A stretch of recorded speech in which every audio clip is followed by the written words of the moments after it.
March 12, 2026, A Life of Meditation. What shall I do for you? Beloved saints, I hope you are resting peacefully into the grace of the Lord today. We live in an era overflowing with words of comfort and love. However, when our own lives are shivering into the cold wind and rain, it is often truly difficult to encounter real love, like a warm coat to cover our freezing bodies or a sip of cool water to quench our parched throats. Today, I would like to share the story of an evangelist who practiced the true love of the cross with his whole being into the midst of a gruesome battlefield filled with pouring rain and the fear of death.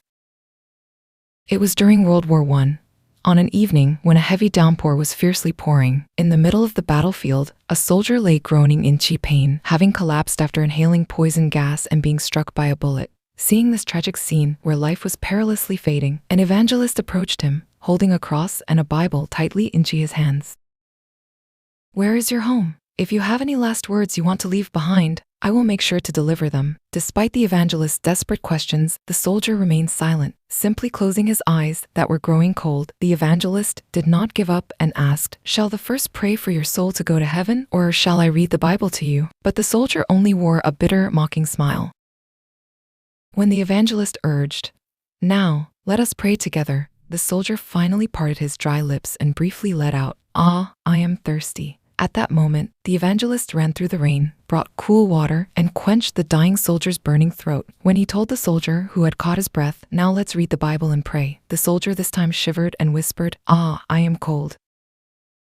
Hearing those words, without a single moment of hesitation, the evangelist took off his own outer coat and covered the soldier's freezing body. Biting cold rushed into amidst the pouring rain, but there was no calculation into his actions.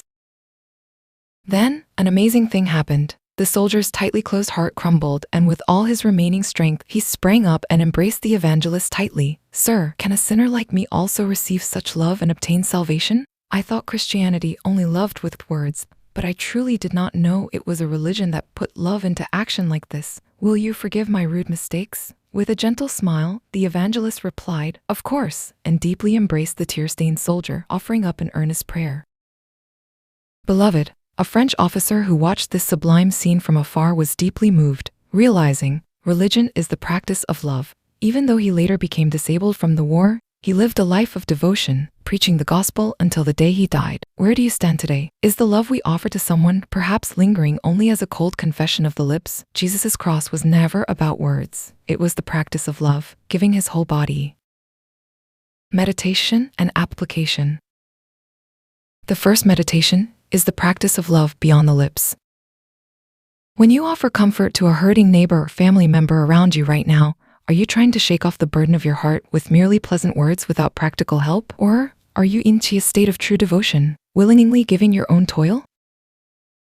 Honestly reflecting on the selfishness and complacency within me, let us practice seeking the Lord's love with an earnest confession. "Lord, let the confession of my lips lead to the devotion of my hands and feet."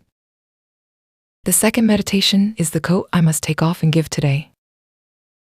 Even for those we thought we were already loving enough, a concrete sacrifice might be needed right now today, like a sip of water to quench their thirst or a warm coat to cover their cold. Are we perhaps lingering only into conceptual love?